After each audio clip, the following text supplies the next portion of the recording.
Picture this, a foggy night in a small coastal town called Greyhaven, where the cliffs loom like silent giants and the ocean whispers secrets to anyone who'll listen.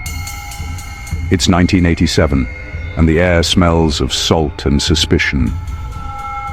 I'm going to tell you a story, a murder mystery that unraveled this sleepy town, a tale of betrayal, greed, and a lantern that burned too bright. Settle in, because this one's going to keep you up at night. It all started at the Blackthorn Manor, a crumbling estate perched on the edge of Greyhaven's cliffs. The place was a relic, all creaky floors and stained glass windows that threw ghostly colors across the walls. The manor belonged to Victor Blackthorn, a reclusive millionaire who'd made his fortune in shipping. Some said legitimate, others whispered smuggling. Victor was 62, sharp as a tack, but cold as the North Atlantic.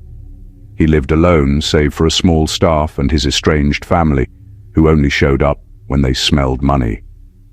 On October 7th, Victor was found dead in his study, stabbed through the heart with an antique letter opener, the kind you'd see in a museum. The room was locked from the inside, the windows bolted, and the only light came from an old oil lantern flickering on his desk. The police were baffled, but the town was already buzzing with theories. Was it a ghost, a thief, or someone much closer to home? Let's meet the players in this deadly game. First, there was Clara, Victor's niece, a 30-year-old artist with a sharp tongue and a chip on her shoulder. She'd been cut out of Victor's will years ago after a falling out over her bohemian lifestyle. She was in town that week, staying at the local inn, claiming she wanted to reconcile. But her eyes, they told a different story. Hungry, desperate. Then there was Edward, Victor's younger brother, a failed businessman in his 50s who'd been borrowing money from Victor for years. Edward was charming, all smiles and slick words, but he had a gambling problem and debts piling up like driftwood. He was at the manor the night Victor died, supposedly for a brotherly chat.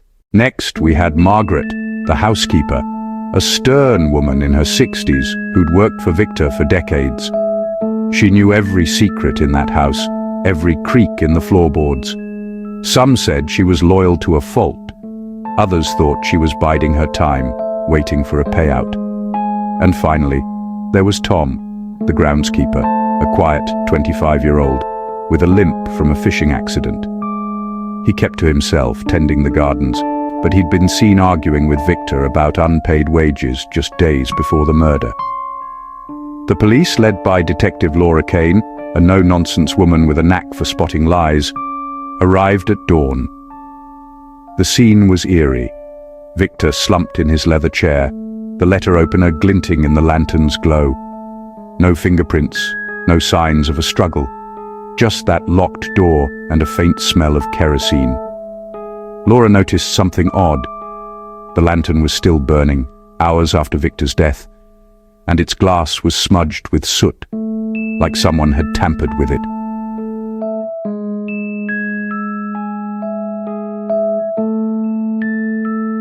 Now, here's where it gets interesting. The will was read the next day, and it turned everything upside down. Victor had changed it a week before his death. Clara, who'd been cut out, was now set to inherit the entire estate, millions in cash and the manor itself. Edward got nothing but a single gold watch. Margaret was left a modest pension and Tom, not a dime. The family was furious, especially Edward, who stormed out, swearing he'd contest it. Laura dug deeper. She interviewed Clara first. Clara was all tears and trembling hands, saying she'd visited Victor to mend fences. She claimed she left the manor at 8 p.m. before Victor was killed and spent the night painting at the inn. But Laura noticed paint flecks on Clara's coat, red, like the color of the letter opener's handle. Clara brushed it off, saying it was from her art. Plausible, but Laura wasn't convinced. Edward was next. He admitted to being at the manor until 10 p.m., arguing with Victor about money. He swore he left before anything happened, but his car was seen parked near the cliffs at midnight. His alibi was shaky. He said he was at a bar, but no one there remembered him clearly. Margaret was tight-lipped. She said she'd been cleaning the east wing all evening and heard nothing unusual. But Laura caught her glancing at the lantern when asked about the study. Margaret quickly looked away, her hands twisting her apron. Something was off.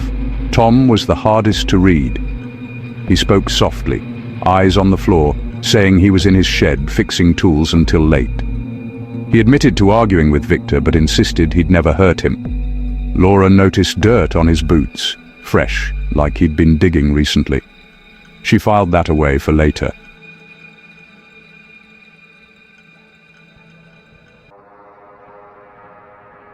The town was abuzz with gossip.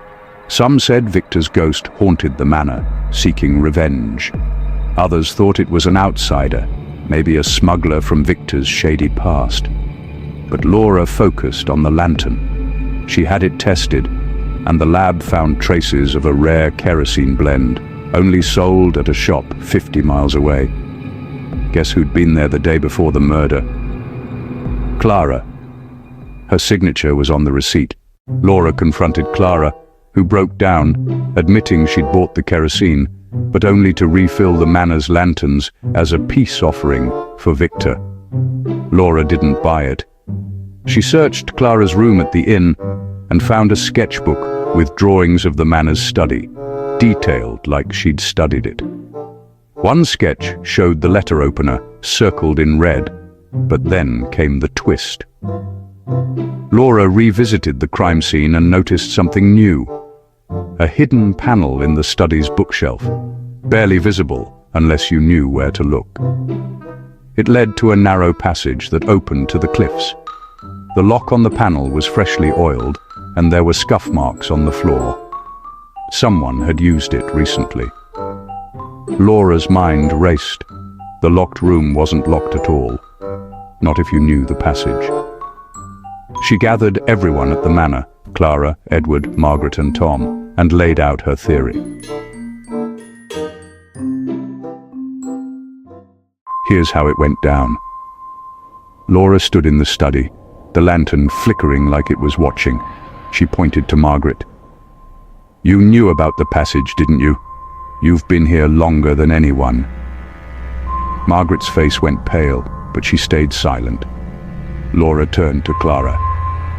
"And you, Clara, you bought the kerosene, but not for a peace offering. You tampered with the lantern to make it look like Victor died later than he did, to throw off the time of death."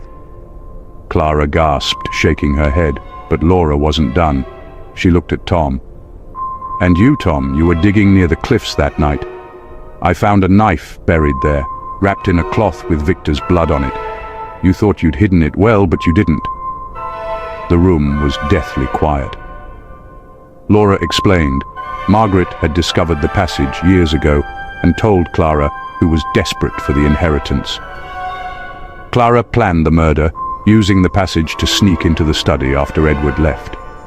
She stabbed Victor, locked the door from the inside, and slipped out through the passage. But she needed an alibi, so she rigged the lantern to burn longer, making it seem like Victor died later. Tom, who'd overheard Clara and Margaret plotting, tried to cover for them by hiding the knife, hoping to blackmail them later. Margaret broke first, confessing she'd helped Clara for a cut of the inheritance. Clara screamed, denying it, but Tom, trembling, admitted to hiding the knife. The police arrested all three. Edward, for once, was innocent, just a greedy man in the wrong place at the wrong time. Greyhaven never forgot that night. The manor was sold, the lantern locked away in evidence. Some say Victor's ghost still walks the cliffs, his shadow flickering in the fog. But Laura Kane... She moved on to the next case, carrying the weight of another mystery solved. So, what do you think? Did Clara deserve the inheritance, or was she just a snake in the grass? Let me know in the comments, and if you want more stories like this, hit that subscribe button.